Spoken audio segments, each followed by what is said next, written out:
I spent 2 years flying under the radar at my husband's company. I was, without a doubt, the most invisible person in my department. So invisible that when the layoffs began, my name sat at the very top of the list. The HR director slid the severance agreement across the desk to me, bypassing even the most basic pleasantries. I didn't argue. I signed my name, packed up my single-potted cactus and walked out. A week later, 3 of the company's core multi-million-dollar projects ground to a complete halt. At the end of the month, my husband flew back from London to audit the books. When he flipped open the layoff log, he froze for 3 long seconds. Then he quietly closed the folder. The click of that plastic binder sounded louder than a crack of thunder. My name is Gwen. For 2 years, I worked at a subsidiary of Winslow Enterprises. 2 years. 730 days. My presence there was roughly equivalent to the potted pothose plant tucked into the corner of the lobby. Actually, that's unfair to the plant. The cleaning staff watered the pothose. I had to pour my own coffee. On a Tuesday at 3 in the afternoon, Benji from the front desk poked his head over my cubicle partition. "Gwen, Derek wants to see you in HR." I looked up. Benji's expression was a study in poorly hidden drama. His mouth was turned down in mock sympathy, but his eyes danced with that specific, eager thrill people get when they're about to witness a car crash. I laid down my spreadsheets and stood up. In the next cubicle over, Toby pulled out one of his earbuds and offered me a sympathetic grimace. "Watch your back, Gwen." I didn't answer him. I just walked down the hallway to the HR office. When I pushed the door open, Derek was sitting behind his heavy mahogany desk. He was in his early 40s, hair slicked back without a strand out of place, his leather Oxfords buffed to a shine that put his quarterly reports to shame. He was peeling a mandarin orange. He didn't stand when I entered. He just jerked his chin toward the empty chair opposite him. "Seat." He said. He took his time tossing the orange peels into the wastebasket, wiped his hands with a moist towelette, and pulled 2 sheets of paper from a sleek blue folder. "Gwen, the company is undergoing some restructuring. Your position has been identified for elimination. This is your separation agreement. We're offering a standard severance package." He slid the papers toward me, tapping his index finger on the signature line. "Take a look. If it looks good, sign it." Through it all, he barely made eye contact. His gaze kept drifting back to his phone. I glanced down at the agreement. Under reason for termination, it read, "Underperformance, role redundancy." Underperformance. I had built the entire financial modeling system for our 3 core accounts from scratch, saving the firm over $2 million in contractual penalties just last quarter. Underperformance. Fine. I picked up the pen, flipped to the signature page and signed. Clean, decisive. It took less than 2 seconds. Derek blinked, momentarily thrown. He had clearly prepared a whole corporate speech about how difficult this was for the company, how much they appreciated my transition, the usual platitudes. But because I signed so quickly, the words seemed to die in his throat. He pulled the papers back, clearing his throat awkwardly. "Right. Well, we'll need you to clear out your desk by the end of the day. Your final payout will hit your account by the end of the month." "Understood." I stood up and turned toward the door. Just as my hand touched the brass handle, Derek threw one last remark at my back. "This company doesn't carry dead weight, Gwen. I hope you'll take your work a bit more seriously at your next gig." I paused, but I didn't turn around. I opened the door and walked out. Back at my desk, I started packing. I didn't have much. A small potted cactus I'd kept alive for 2 years, an insulated mug, and an unopened pack of dental floss. Toby wandered over, offering a light pat on my shoulder. "Sorry to hear, Gwen. Let's grab lunch sometime, okay?" His voice held about 30% pity and 70% relief. With me gone, he'd probably inherit a lighter load, or so he thought. I knew exactly how his mind worked. I carefully placed the cactus into a cardboard box and lifted it. On my way past the break room, the muffled voices of 2 junior analysts drifted through the cracked door. "Did you hear? Gwen got let go." "Makes sense. I never really saw her doing anything anyway." "Yeah, apparently Derek handpicked her for the chopping block. Classic new HR director move. Needs to mark his territory." My pace didn't falter. I kept walking. In the lobby, Fred, the security guard, held the heavy glass door open for me. "Leaving us, Gwen?" Fred asked, his brow furrowing. "Yeah, Fred. Heading out." He hesitated, looking at my box. "Your badge. I'll need to collect it." I looked down, slipped the lanyard off my neck, and handed over the plastic card. The photo on it was 2 years old. Below my face, the text read, "Gwen, Finance Department Staff Associate." Staff Associate. 2 years of hard work, and the title had never changed once. I handed Fred the badge, shifted the cardboard box in my arms, and stepped out into the crisp afternoon air. The sun was surprisingly warm. Standing on the concrete steps, I squinted up at the polished metal lettering on the building facade. Winslow Enterprises, East Coast Division. Winslow. I pulled out my phone and tapped open my messages. The The contact pinned to the very top was Christian, my husband, who also happened to be the CEO and chairman of the entire global enterprise. My thumb hovered over the screen for a second before I typed out a quick text. "What do you want for dinner tonight?" 3 seconds later, his reply popped up. "Surprise me. You're cooking." I slid the phone back into my pocket, adjusted my grip on the box containing my cactus, and walked toward the subway. On my first day of fun employment, I slept until 11 in the morning. I hadn't drawn the heavy velvet drapes, and the late morning sun spilled directly across my face. Rolling over, I found myself looking at the little potted cactus on my nightstand. Over the last 2 years, it had sprouted a tiny offset, a miniature pup budding off the side of the main stem. Now mother and child were back home, just like me. I stretched, feeling my joints pop one by one. I hadn't slept this deeply in 2 years. Throwing on a pair of oversized sweatpants and my oldest slides, I headed downstairs to the local bakery on the corner for a coffee and a warm cinnamon roll. Near the building's courtyard, I bumped into Mrs. Higgins, my next-door neighbor, who was out walking her plump Pembroke corgi Barnaby. "Gwen, no work today?" she asked, adjusting her knit scarf. "Just taking some personal time." "Ah, you young people and your flexible hours. Must be nice." I smiled politely, letting the comment slide. Once back inside, I ate my breakfast and booted up my PlayStation. As the television screen glowed to life, a sudden, quiet thought washed over me. Maybe getting laid off wasn't the worst thing in the world. The second day followed the same pattern. Another 11 o'clock wake up. Since the fridge was bare, I walked down to the local organic market. I spent 10 minutes chatting with the fishmonger, eventually convincing her to knock a couple of dollars off a beautiful fillet of wild salmon. She eyed me curiously as she wrapped it in butcher paper. "Aren't you usually at an office at this hour, sweetie?" "My hours are highly flexible," I said, offering a serene smile. "Well, that's some serious flexibility." I carried my groceries home and stocked the fridge. As I stood in the quiet kitchen, the memory of why I had gone to work for Christian's company in the first place drifted back to me. 2 years ago, Christian had just stepped into the role of CEO at Winslow. With dozens of subsidiaries globally, he was working 80-hour weeks and drowning. I had told him, "Let me go in and help you clean up the operations." He had looked at me with an expression that clearly said, "What could you possibly do?" I reminded him I had a master's in corporate finance. "Let me start from the bottom," I'd argued. "Let me prove my worth on my own terms." He couldn't win the argument, so he agreed. But he insisted on one condition: no one could know we were married. "If they find out you're the CEO's wife," he'd warned, "the dynamic changes instantly. You'll never get an honest day's work out of anyone, and they'll never treat you like a real colleague." "Don't worry," I'd promised. "No one will know." And so, I took a low-level staff associate job in the finance department of the East Coast Division. I spent 2 years there. And indeed, nobody knew. And indeed, absolutely nobody took me seriously. At 8 that evening, Christian called via FaceTime. I scrambled to pause my game, stuffing the controller deep between the sofa cushions. When the call connected, Christian appeared on screen in a tailored charcoal suit, the background revealing the dim, upscale lighting of an executive lounge in London. "Why are you at home?" he asked, adjusting his cuffs. I rubbed the bridge of my nose. "Remote day." He scanned my attire through the lens. "You work remotely in an oversized college sweatshirt?" The corporate culture is highly progressive these days. Christian didn't argue, though he went quiet for a few seconds. "The East Coast Division's recent reporting looks slightly off. Keep an eye on the numbers for me, will you?" "Absolutely. On it," I lied smoothly. He nodded, murmured a few affectionate parting words, and hung up. Once the screen went dark, I pulled the controller back out from the couch cushions. I stared at the pause screen, then at the call log. Should I tell him? Have him fly back across the Atlantic to tear the office apart? No, it was better to let him finish his business trip first. I unpaused the game, my character respawned, and I dove right back into the raid. Meanwhile, and by meanwhile, I mean at that exact hour, back at the East Coast headquarters, VP Caldwell's niece, Tiffany, was staring blankly at my old desktop monitor. It was her first day on the job, brought in to replace me. She double-clicked the master finance folder. Every single file was password protected. Thursday was my 3rd day of freedom. It was also the quarterly reconciliation day for the major Alpha account. I knew this because the automated calendar alert buzzed on my phone. I glanced at it, casually swiped the notification away, and rolled back over to sleep.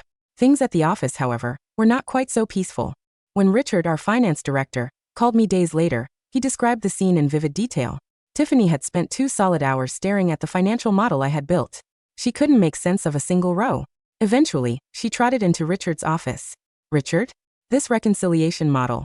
I can't seem to figure it out." Richard walked over to her desk, took one look at the screen, and felt his stomach drop. This was the bespoke model I had constructed from scratch. It contained nested cross-validations, vendor payment schedules, An automated breach of contract triggers all woven together. It wasn't something you could grasp simply by holding a degree in finance. Then, Tiffany uttered the words that sent Richard's blood pressure through the roof. And I can't open the archive files. The handoff sheet says the password is the cactus's birthday. Richard stared at her for 5 long seconds. A cactus has a birthday? Derek was promptly summoned to the finance floor. He flipped through the transition documentation I had left behind. To my credit, my offboarding logs were meticulously detailed, listing workflows, file directories, and standard operating procedures to the letter. But the underlying logic of the core modeling software existed solely in my head. It wasn't a standard corporate process. It was a custom system I had coded myself. A vein throbbed in Richard's temple. Derek, before you issued those pink slips, did you actually check with the department heads about critical roles? Derek looked defensive, though his tone remained stubborn. Richard, she was a junior staff associate. Her performance reviews were subpar. And who exactly graded her as subpar? Derek stayed silent. At 4 that afternoon, Toby called. I was at the market, gently testing the firmness of some heirloom tomatoes. Gwen. His voice carried a distinct air of impending doom. The Alpha Accounts reconciliation model is completely locked. What's the password? Of that. I put down a pale tomato, searching for a riper one. Have HR send over a formal contract for consulting services. I'll bill them at my standard independent contractor rate. A 3-second silence stretched over the line. Gwen, are you serious? I was laid off, Toby. This isn't my job anymore. Come on, don't be like that. Let me talk to Derek. Maybe we can get you. Hey, honey. The fishmonger called out from across the aisle. Just got some fresh halibut in. I have to go, Toby. I'm buying fish. I tapped the screen, cutting him off before he could let out his next desperate breath. That very evening, the primary vendor for our beta project sent over a formal legal notice. Payment was overdue. If the outstanding balance wasn't cleared within 72 hours, they would initiate litigation. Richard sat in his office, the veins in his forehead pulsing visibly. He called Derek in for an urgent closed-door meeting. I didn't hear the details of their conversation firsthand, but according to Benji, when Derek finally emerged from Richard's office, his face was the exact color of the blank paper sitting in the copier tray. Paper white. I, of course, was oblivious to all of this. I was at home, perfecting the sear on a batch of slow-braised short ribs. My cactus sat peacefully on the windowsill, soaking up the afternoon sun. All was quiet, and all was well. By the 5th day, I had finally mastered the braised short ribs. Glistening, rich, perfectly marbled, they fell apart at the mere touch of a fork. Success. I poured myself a glass of iced tea and sat down ready to dig in. My phone buzzed. An unrecognized number. I picked it up, and a woman's voice immediately erupted through the receiver, thick with frustration. Is this Gwen? I'm Valerie from Apex Logistics. Who is handling the payment terms for the Gamma project? Did anyone in your office even look at the penalty clauses before signing off? I set my fork down. Hello, Valerie. I actually no longer work for Winslow. You'll need to contact their finance department directly. What? You left? Then who is managing the contract? You should try their main reception line. She muttered a sharp curse and slammed the phone down. I looked down at my plate of short ribs. I sighed. Then I took a bite. God, it was delicious. The chaos unfolding back at the office reached me later via Benji. He sent me a series of breathless voice memos, his tone bordering on hysterical. Gwen, I am losing my mind. The Gamma account just blew up. The contract contained a hidden, tiered penalty clause that triggered automatically if payment was delayed by more than 7 business days. I had caught that clause when the deal was signed, and had built a custom alert system that pinged the desk 5 days before any payment milestone. But that alert system lived on my hard drive. Tiffany had no idea it existed. The 7 days lapsed, and the penalty clause was instantly triggered. Just like that, our 3 primary projects ground to a screeching halt. Alpha's reconciliations were frozen. Beta's vendors were demanding immediate payment. Gamma's penalties were mounting. The phones at reception were ringing so incessantly that Benji said his ears were ringing. 2 vendors actually sent representatives to the office, staging a sit-in at the lobby entrance. Poor Fred couldn't even convince them to leave. VP Caldwell called an emergency leadership meeting. Richard later gave me the play-by-play. Caldwell slammed his fist onto the conference table. How did this happen? 3 core accounts, completely compromised. We've wiped out a month's worth of operating profit in a week. Richard replied, well, Thomas, the core financials for these accounts were managed entirely by Gwen. Ever since she was let go. Caldwell cut him off. She was an entry-level analyst. How much damage could her absence possibly cause? Richard's jaw tightened. Thomas, she built the financial modeling systems. As of right now, there isn't a single person in this building who knows how to operate them. The room fell deathly quiet. Derek sat in the corner, his knuckles turning white as he gripped his pen. Caldwell turned his glare toward Derek. Derek, call her. Get her back in here. I tried reaching out. Derek stammered. She's not picking up. I don't care what you have to do, Caldwell snapped. You showed her the door. Now go bring her back. Left with no choice, Derek swallowed his pride and called me. I happened to be out walking Barnaby, Mrs. Higgins's corgi. When my phone rang, the dog was happily sniffing around the base of an elm tree. I picked up. Derek's voice came through, still trying to project that familiar veneer of corporate authority. Gwen, the company has reevaluated the situation, and, in light of your previous contributions, we've decided to offer you an opportunity to return to your role. I'm sorry, Derek. I'm actually in the middle of walking a dog. Click. I hung up. Barnaby looked up at me, tilting his head. I patted his soft head. Not you, buddy. Keep going. 20 minutes later, Derek called again. I ignored it. He called once more. Declined. Benji told me later that when Derek finally put his phone down, Caldwell demanded, "Well, what did she say?" Derek's voice was barely a whisper. She said she was walking a dog. According to Richard, the atmosphere in that conference room shattered instantly. Every executive's face read like a car crash. By the 7th day, my phone was a graveyard of missed calls and unread messages. 17 missed calls. Dozens of text messages. I scrolled through them while sipping my morning tea. Toby, Gwen, please. You're a lifesaver. Just call me back, okay? Benji, Gwen, the vendors are literally shouting at me. My hands are shaking. Help. Richard, Gwen, let's talk. Name your terms. Everything is negotiable. But Derek's messages were by far the most entertaining. I sorted them chronologically. 9 a.m. Gwen, please cooperate with the transition protocols as agreed. 1:15 p.m.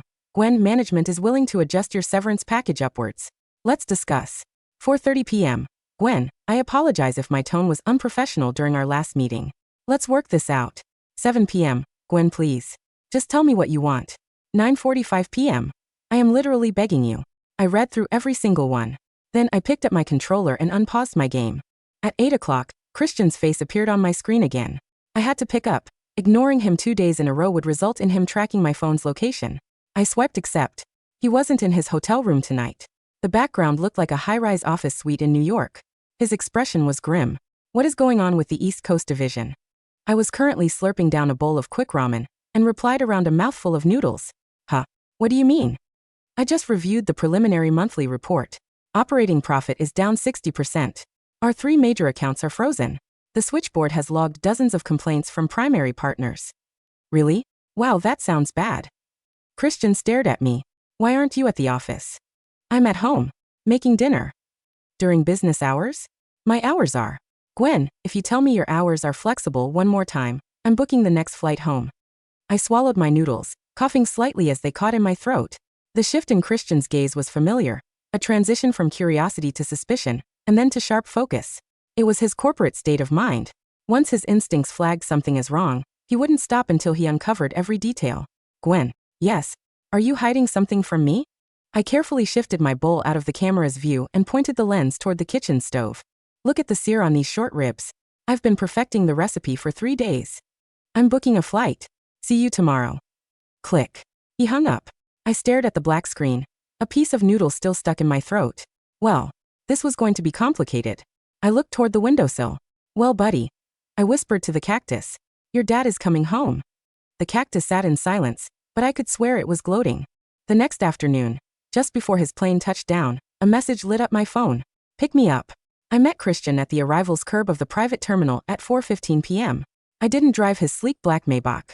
I drove my 8-year-old silver Subaru hatchback, the one with a slight dent on the passenger door from when a shopping cart went rogue at the grocery store 3 winters ago. Christian emerged from the glass doors of the terminal flanked by 2 senior corporate council members from global headquarters.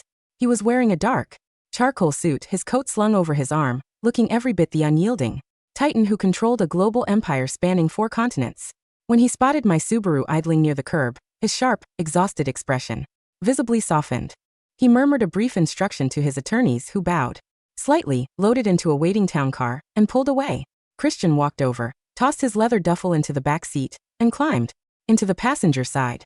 The car dipped slightly under his weight. He smelled of rain, expensive cedarwood cologne, and jet fuel.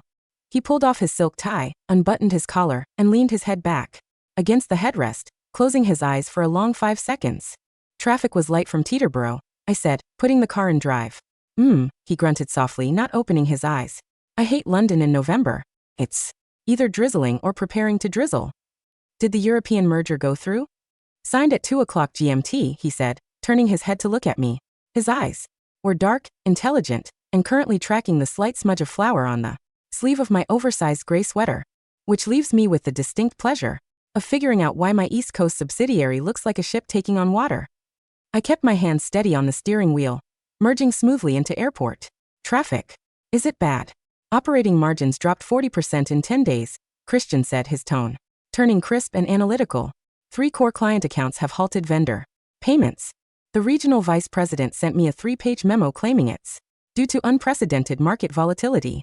In the middle of a stable quarter. He paused, glancing over at the center console. Sitting in the cup holder was my plastic security lanyard from Winslow East Coast, neat and coiled, with the dark blue access badge tucked underneath. Christian reached out and picked it up. His thumb brushed over the laminated plastic. Gwen. Finance Department. Staff Associate. Why is your badge in the cup holder? He asked, his voice entirely flat. Fred asked for it back. I replied casually, taking a right turn onto the highway. He was very polite about it. He even held the heavy glass door open. For me. The silence inside the Subaru suddenly became so thick you could have carved it with a steak knife. Christian didn't raise his voice. He didn't gasp. He simply sat there holding the plastic card between 2 fingers, his jaw clenching so hard a tiny muscle pulsed along his jawline. Gwen, he said softly. Yes, dear? Did someone at my company fire my wife? Technically, I corrected gently. They eliminated my role due to redundancy and underperformance. The HR director was very thorough. He gave me a paper to sign and everything. Christian stared at me for 3 long, agonizing seconds. Then he slowly turned his head and looked out the windshield at the rainy highway ahead. Underperformance, he repeated. I didn't argue. I noted cheerfully. I packed my cactus and left. Did I mention I made braised short ribs for dinner? They've been simmering for 5 hours. Christian let out a breath that sounded like a low, dangerous growl. He dropped the badge back into the cup holder, folded his arms over his chest, and leaned back. Tell me everything, he said. From the beginning. Don't leave out a single word. So as we drove through the gathering dusk toward our brownstone in the city, I gave him the full tour. I told him about Derek's Mandarin Orange. I told him about the $30,000 historical deficit that had been written off 4 years ago. I told him about Tiffany's sudden promotion, the 20,000 steps a day donation fine, the locked Excel sheets, the vendor sit-in in the lobby, and poor Artie swinging his phone from a desk fan in a hospital room. By the time I pulled the car into our garage, Christian was no longer looking like an exhausted traveler. He looked like a man who was quietly calculating the structural load required to demolish a building with his bare hands. Tomorrow morning, Christian said quietly, unbuckling his seatbelt. 8:30 a.m. Aren't you going to rest? I asked, turning off the ignition. I've rested enough on the plane, Christian replied, stepping out of the car and pulling his duffel from the back. He looked back at me over the roof of the car, his dark eyes gleaming in the dim garage light. Tomorrow I'm going to go inspect my estate. Friday morning at the East Coast division of Winslow Enterprises began in a state of absolute, unadulterated panic. It was 8:15 a.m. Normally, the executive floor on the 12th story was quiet until at least 9. VP Thomas Caldwell preferred to arrive at 9:30, trailing a scent of expensive aftershave and holding a venti double-shot latte. Derek, the HR director, usually spent the first 45 minutes of his day reviewing his personal stock portfolio and browsing high-end shoe catalogs. On this particular morning, however, the heavy glass doors of the lobby didn't chime with their usual gentle buzz. They practically rattled off their hinges. Christian Winslow stepped off the private express elevator accompanied not by a entourage of secretaries, but by 4 senior auditors from the global headquarters Risk and Compliance Division, alongside Arthur Vance, the chief legal counsel for the entire enterprise. Fred, the security guard at the desk, stood up so fast his chair rolled backward and hit the drywall with a sharp thud. And Mr. Winslow, Fred stammered, his eyes wide. We weren't expecting you, sir. The executive calendar didn't show. Good morning, Fred, Christian said smoothly, stopping by the desk. He was dressed in a pristine charcoal 3-piece suit, his hands tucked casually into his trouser pockets. Keep your seat. Is Thomas in? Mr. Caldwell isn't usually in until 9, sir. Call him, Christian instructed softly. Tell him he has 10 minutes to reach the main boardroom. If he is late by 11 minutes, he need not trouble himself to come in at all. Fred's hand practically flew to the intercom button. Yes, sir. Right away. Sir. Christian turned toward the glass doors leading to the main floor. Before he pushed them open, he paused and glanced down at the potted pothose plant sitting in the corner of the lobby. Fred. Christian remarked offhandedly. Sir. Does anyone water this plant? Fred blinked, completely baffled by the question. The night cleaning crew gives it a cup of tap water on Tuesdays, Mr. Winslow. Christian nodded slowly. Good to know. At least something in this building receives proper maintenance. He pushed through the doors. The open plan office of the finance department was already a disaster zone. Stack after stack of unpaid vendor invoices sat piled on empty desks. In the corner cubicle, Tiffany was sitting with her face buried in her hands, sniffling loudly while Toby tried awkwardly to explain how a VLOOKUP formula worked. In the neighboring aisle, Richard, the finance director, was pacing back and forth, furiously chewing through his fourth antacid tablet of the morning while clutching a stack of legal notices from Apex Logistics. When Christian walked onto the floor, the ambient noise of clacking keyboards and ringing desk phones died instantly. It was as if an apex predator had casually strolled into a pen of grazing sheep. Toby dropped his pen. It rolled off his desk and clattered loudly against the carpet. Richard froze mid-stride, swallowing his tablet whole, his eyes bulging as he recognized the chairman of the board. Mr. Winslow. Richard choked out, rushing forward while frantically trying to straighten his rumpled tie. We had no idea you were returning from Europe today. If we had known, we would have prepared a formal operational briefing. Save the briefing, Richard, Christian said, his tone dangerously calm. He didn't stop walking. He headed straight for the central glass boardroom at the end of the hall. Gather Derek, Thomas, and every department head in this building. Now. Yes, sir. Immediately. Christian walked into the boardroom, pulled out the high-backed leather chair at the head of the long mahogany table, and sat down. His 4 compliance auditors sat flanking him, opening sleek black laptops in total synchronicity. Outside the glass walls, the office erupted into absolute chaos. Benji ran down the hall with a stack of files. Derek bolted out of his corner office, frantically trying to button his blazer while slicking back his hair with a trembling hand. 7 minutes later, Thomas Caldwell burst through the floor doors, breathing heavily, his tie slightly crooked, sweat glistening on his forehead. He practically sprinted into the boardroom, offering an overeager, nervous smile. Christian. Welcome back. What a wonderful surprise. Caldwell gushed, reaching out a hand to shake Christian's. If I had known your flight from London landed so early, I would have met you at the airport. Christian didn't look at Caldwell's outstretched hand. He didn't even raise his head. He was looking at his iPad. Caldwell's hand hovered awkwardly in the air for excruciating 3 seconds, before he slowly pulled it back, wiping his palm against his trousers. Sit, Thomas, Christian said softly. Everyone took their seats. The silence inside the glass room was suffocating. I've been reviewing the preliminary Q3 figures for this division, Christian began, leaning back in his leather chair and steepling his fingers. Our 3 core accounts, Alpha, Beta, and Gamma, have suffered an operational freeze. Vendor penalties are accruing at a rate of $80,000 a day. Apex Logistics has threatened a breach of contract lawsuit, and our quarterly margin has collapsed by 41%. He raised his dark eyes and looked around the table, his gaze stopping on Caldwell, then sliding over to Derek. I would like someone to explain to me how a subsidiary that was generating $12 million in quarterly net profit 2 weeks ago is currently operating like a bankrupt flea market. Caldwell cleared his throat, taking a quick, panic sip of water. Christian. Look, I understand these numbers look alarming on paper, Caldwell began, putting on his best senior executive tone. But I assure you this is merely a temporary operational bottleneck. We recently initiated a broad-scale restructuring initiative to eliminate corporate bloat and streamline our human capital. Human capital, Christian repeated flatly. Yes, Derek chimed in, leaning forward, eager to prove his worth. Mr. Winslow, as the new HR director, I conducted an exhaustive audit of our payroll efficiency. We identified several redundant positions, low-performing associates, who were dragging down our department overhead without offering tangible ROI. I see, Christian said smoothly. So you trimmed the fat. Precisely. Derek smiled, looking visibly relieved. We cut the dead weight. It's just a matter of adjusting to the lean new structure. The transition has had a few minor hiccups because the former junior staff left behind poorly organized files, but my team is resolving it as we speak. Christian didn't smile. He didn't nod. He reached out his hand, and Arthur Vance, the chief legal counsel, handed him a thick blue binder labeled East Coast Restructuring and Severance Log, Q3. Walk me through these cuts, Derek, Christian commanded softly. Which redundant roles did you eliminate? Derek puffed out his chest. Well, we streamlined 3 administrative clerks, 2 junior data entry reps, and 1 low-level staff associate in the finance department who was performing significantly below benchmarks. Christian opened the blue binder. He flipped past the first 2 pages of routine clerical severance logs. Then he turned to page 3. At the very top of the page, highlighted in yellow ink, was a single line of bold, black text. Employee ID, number 88419. Name, Gwen Sterling Winslow. Position, staff associate finance. Reason for separation, underperformance, role redundancy.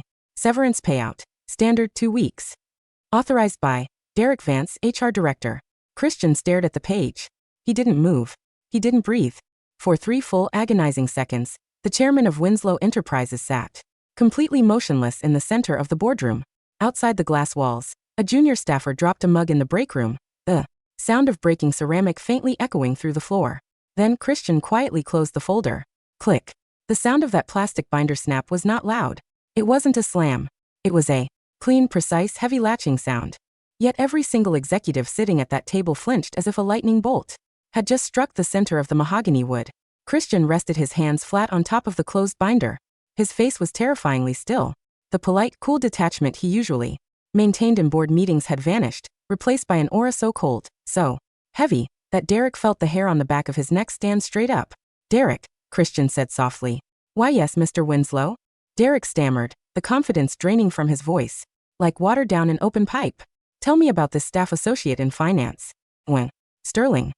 Oh, her, Derek said, forcing an awkward high-pitched laugh. Well, sir, as I mentioned, she was just an entry-level associate. She had been with us for 2 years, but frankly she was completely invisible. 0 team engagement. Never spoke up in departmental syncs. She kept her head down, worked on minor data entry, and frankly, her metrics were practically non-existent. Non-existent, Christian repeated, his tone smooth as glass. Yes. In fact, when I called her in to issue the separation agreement, she didn't even try to defend herself. She just signed it and walked out. That right? There proves she lacked any real commitment to the firm. A true Winslow. Professional fights for their value. She knew she was dead weight. Christian slowly turned his gaze toward Richard, the finance director, who looked like he was about to pass out. Richard, Christian said. Yes, Mr. Winslow? Richard squeaked. Was Gwen Sterling dead weight? Richard looked at Derek. Then he looked at Caldwell. Then he looked at Christian's dark, piercing eyes and decided that if he was going to die today, he was at least going to tell the truth. No, sir, Richard blurted out, his voice shaking. She was not. Derek frowned sharply. Richard, don't try to cover for your management failures. Now, shut up, Derek. Richard suddenly snapped, throwing his hands in the air. Just shut the hell up. You've been here for 3 weeks. You don't know a damn thing about this department. Richard turned back to Christian, his face pale, sweat dripping down his temples. Mr. Winslow, Gwen Sterling built our entire custom financial modeling system from scratch. She managed the nested cross-validations for the Alpha account. She monitored the automated penalty triggers for Gamma. She personally cross-referenced every single line-item vendor invoice for Beta. Last year alone, her audits saved this division $2.4 million in contractual overcharges. Caldwell's eyes widened slightly. What? Why wasn't I informed of this? Because every time I submitted a promotion request for her, Richard yelled, pointing an accusing finger at Caldwell. You shot it down.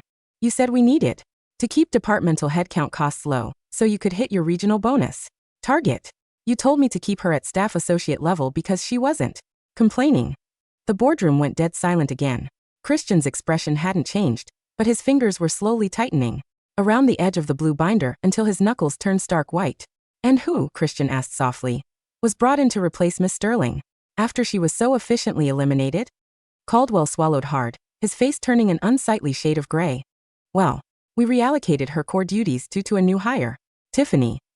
Tiffany, Christian said. And what are Tiffany's credentials? She holds a degree in communications from state. Caldwell stammered. She is Thomas's niece, Richard cut in mercilessly. And as of 9 o'clock this morning, she has been sitting at Gwen's former desk for 4 days weeping because she cannot open a single encrypted archive file. Christian turned to Arthur Vance, the chief legal counsel sitting at his left. Arthur, Christian said quietly. Yes, Chairman. What is the current estimated financial loss resulting from the operational freeze on Alpha, Beta, and Gamma? Arthur tapped 2 keys on his laptop.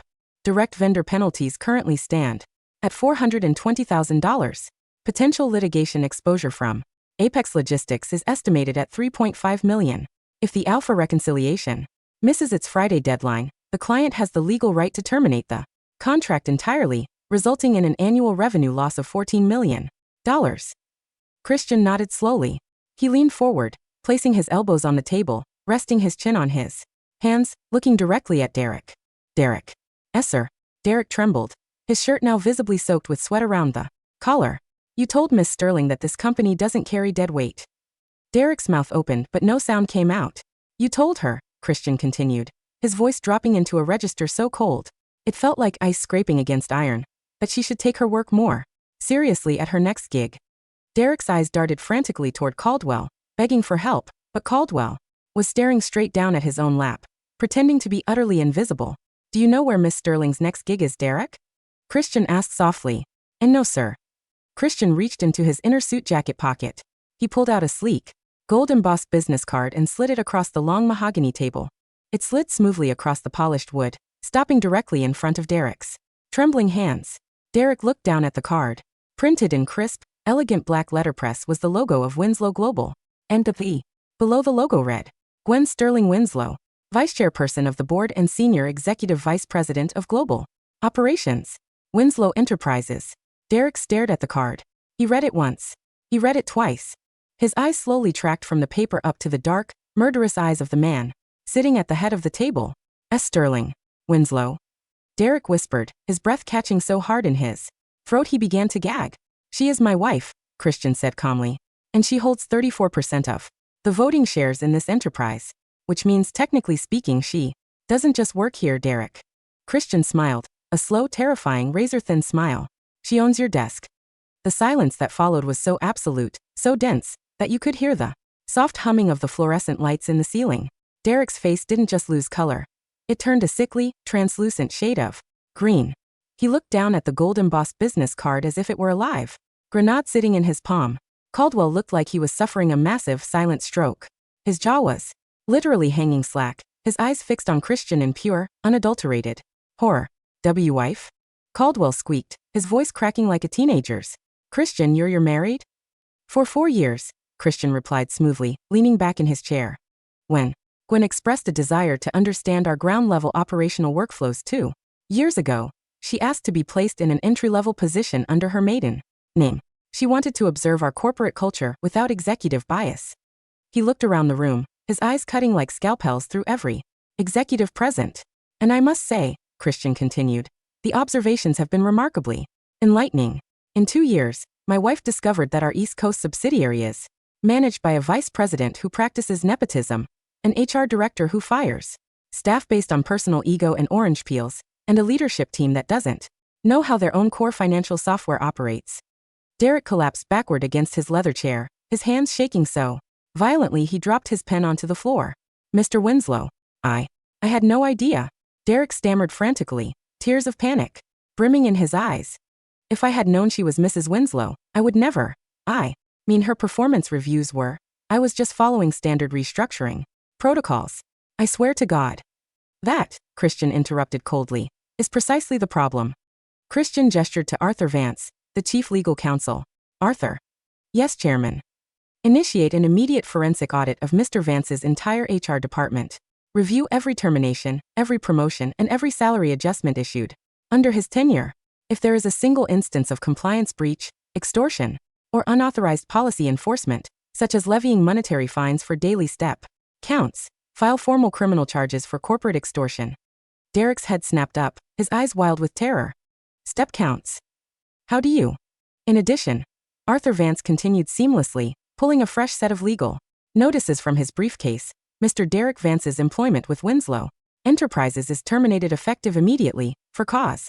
His corporate credentials are revoked, his severance is denied, and he will be escorted from the premises by security within 10 minutes. No, please, Mr. Winslow, Derek cried out, stumbling out of his chair, dropping to his knees near the table. I have a mortgage. I have a car lease. Give me another chance. I'll apologize to Mrs. Winslow. I'll kneel in front of her. Please. Christian didn't even look down at him. Fred, Christian called out softly toward the glass doors. Fred, who had been watching the entire scene through the glass alongside 40 cheering employees on the floor, immediately pushed the boardroom door open, flanked by 2 burly security guards. "Take Mr. Vance out," Christian commanded flatly.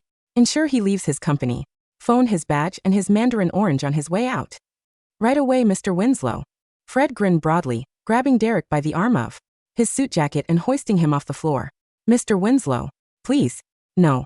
Derek screamed as he was dragged across the carpet, his polished leather Oxford scuffing uselessly against the floorboards as 50 staff members watched him get marched straight toward the service elevator. Inside the boardroom, Caldwell was shaking so hard his water glass was rattling against the mahogany table. Christian turned his dark gaze onto him. "Thomas."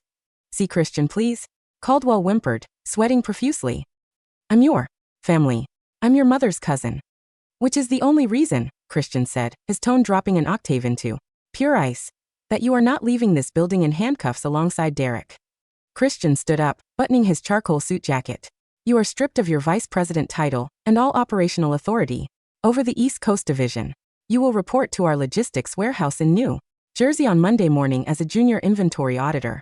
If you miss a single day, or if your inventory count is off by a single cardboard box, your contract will be terminated and your shares repossessed." Caldwell looked like he was going to throw up. "New Jersey?" "The warehouse.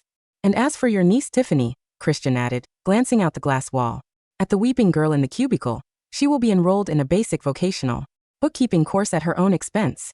She has until noon to clear her desk." Christian turned toward Arthur Vance and Richard. "Now," Christian said, pulling his phone from his pocket. "Call my wife. We need to hire a senior consultant." At 11 o'clock that morning, I was sitting on a bench in the city's public botanical garden, holding a warm cup of matcha latte, feeding breadcrumbs to a flock of remarkably fat pigeons. My phone rang. I looked at the caller ID, Christian. I swiped accept and brought the phone to my ear. "Hello, dear. How is the inspection going?" A brief pause sounded on the line, followed by the faint, background murmur of 40 frantic corporate executives, and then Christian's smooth, deep voice came through the speaker. "Gwen." "Yes. I am currently sitting in Thomas Caldwell's former office," Christian said softly. "The finance department is in critical state. Richard is on the verge of a medical emergency. Tiffany is packing her desk into a tote bag, and Derek has just been escorted out of the lobby by Fred." I threw a piece of breadcrumb to a particularly assertive pigeon. "Oh good. Did Fred hold the glass door for him?" "He did not," Christian replied, a faint, rare trace of amusement touching his voice. "In fact, I believe Fred intentionally let it swing shut on his heel." I chuckled softly, taking a sip of my matcha. Well, Fred always had excellent timing. "Gwen," Christian's tone turned professional. "The Alpha account reconciliation is due in 4 hours. The Gamma penalty clause is active. The primary server is locked behind a password that Richard claims involves a cactus's birthday. We need you." I leaned back against the wooden bench, looking up at the sunlight filtering through the glass dome of the greenhouse. "I don't know, Christian," I said, putting on my best thoughtful corporate tone. "I'm a low-performing staff associate. I'm dead weight. I lack camera presence. And my performance reviews were subpar." "Gwen," Christian sighed, rubbing the bridge of his nose. I could literally hear the motion over the phone. "What are your terms?"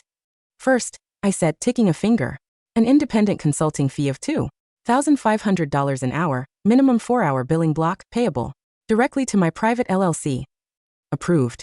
"Second," I continued, "Artie gets an immediate promotion to senior financial controller, a 40% pay raise, and a full month of paid medical leave to recover from his stomach ulcer." "Approved." "Third," I added, "Toby and Benji get $10,000 performance bonuses for surviving the week, and Fred gets a permanent raise as head of building security." "Done," Christian said without a second of hesitation. "Anything else?" I looked at my cup of matcha. "I want Derek's mahogany desk," I said smoothly. "It would make a lovely plant stand for my cactus." Christian let out a low, breathless laugh that warmed my ear through the speaker. "The desk will be delivered to our home brownstone by 3 o'clock, he promised. Now, Mrs. Winslow, will you please come fix my company?" I smiled, standing up from the bench, brushing a few stray crumbs off my coat. "I'll be there in 20 minutes, I said. "Tell Richard to put the kettle on." When I stepped off the elevator onto the 12th floor at 11:30 a.m., the atmosphere in the office was unlike anything I had experienced in my 2 years there. The silence wasn't the dull, suffocating quiet of a corporate prison. It was the breathless, hyper-focused quiet of a command center preparing for launch. The moment the elevator doors slid open, Fred stood at absolute attention by the desk, giving me a salute that was 50% formal and 50% pure delight. "Welcome back, Mrs. Winslow." Fred beamed, his chest puffed out. "Thanks, Fred." I smiled, stepping past the desk. "Nice raise, by the way." "Best day of my life, ma'am." As I walked onto the main finance floor, every single employee stood up from their cubicles. Toby looked at me with his mouth agape, his hands clutching his coffee mug as if he were looking at a superhero who had just descended from the sky. Benji waved frantically from reception, giving me 2 thumbs up. Richard rushed out of his office holding a steaming mug of peppermint tea, handing it to me with both hands as if offering a sacred goblet to an ancient goddess. "Gwen. I mean Mrs. Winslow. Welcome." Richard gasped. "The master files. They're waiting on your old terminal." "Call me Gwen, Richard," I said, taking a sip of the warm tea. "And let's get to work. We have 3 accounts to save." I walked over to my old cubicle. The desk had been meticulously cleaned. My chair had been adjusted to my exact preferred height. I sat down, set my tea beside the monitor, and pulled the keyboard toward me. Christian walked out of the corner executive office, leaning against the glass doorframe, his dark eyes watching me with an expression of quiet, fierce pride. "All right, Gwen," Richard breathed, leaning over my shoulder alongside 3 senior analysts. "The Alpha account master folder. What's the password?" I looked at the blinking prompt on the screen. "Enter master encryption key." I reached out my fingers and typed 6 numbers into the keypad. 051422. Access granted. The master directory unfolded instantly, a glowing web of interconnected spreadsheets, automated macros, and real-time vendor ledgers cascading across the dual monitors. Richard stared at the screen, his jaw dropping. May 14th, 2022? What's that date? I looked over my shoulder at Christian, who was standing by the glass wall, a soft, breathtaking smile breaking across his handsome face. "That's the day I bought the cactus at the farmer's market," I said casually. Richard blinked, completely baffled. You encrypted a $14 million account using the day you bought a $5 succulent." "It was a very special succulent," I noted, opening the Gamma Alert workflow. "Now give me 20 minutes. I need to clear these vendor penalties." My fingers flew across the keyboard. In 10 minutes, I executed the override script for the Gamma account, recalculating the SLA milestones and proving that Apex Logistics had actually defaulted on their primary delivery notice 3 days prior, effectively nullifying their legal penalty claim entirely. In 15 minutes, I rerouted the beta account's vendor payments through our secondary escrow line, satisfying the legal notice and unlocking our supply shipments. And by 12:15 p.m., 45 minutes after I sat down, the Alpha reconciliation was fully processed, balanced down to the cent, and transmitted directly to the client's executive board. A collective, deafening cheer erupted across the entire floor. Toby started clapping. Benji started whistling. Richard let out a sob of pure relief and slumped into an empty chair, clutching his heart. My phone chimed on the desk. A notification from my banking app. Transfer confirmed. $10,000 from Winslow Global Enterprises Consulting. Retainer. I looked up at Christian. He walked over to my cubicle, stepped inside the narrow space, and leaned down, pressing a gentle, lingering kiss against the top of my head in full view of the entire finance department. "Worth every penny," Christian whispered into my hair. I looked up at him, a mischievous glint in my eyes. "I bill for travel time too. You know. I'll pay it in short ribs," he smiled. 3 months later, spring had arrived in the city. The cold winter rain had cleared, leaving behind bright, sunlit afternoons that warmed the brick facades of the brownstones on our street.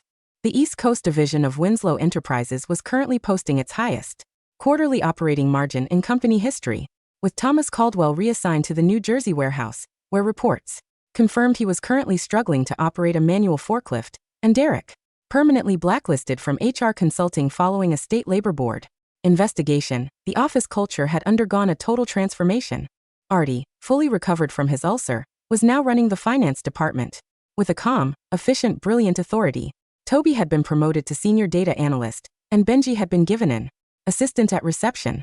As for me, I sat in my new office on the top floor of the global headquarters building, downtown. It wasn't a cubicle. It was a spacious, light-filled corner suite with floor-to-ceiling windows overlooking the river. In the center of the room sat a massive, beautifully polished mahogany desk, the exact one that used to belong to Derek. And sitting right in the center of that heavy mahogany desk, bathed in the warm spring sunlight, was my small potted cactus. The little pup that had sprouted on its side 3 months ago was now fully grown, standing tall and strong right beside its mother. My office door creaked open softly. Christian walked in, carrying 2 paper cups of coffee from the artisanal cafe. Downstairs, he was wearing a casual navy blazer, his sleeves pushed up to his forearms, looking relaxed and radiant.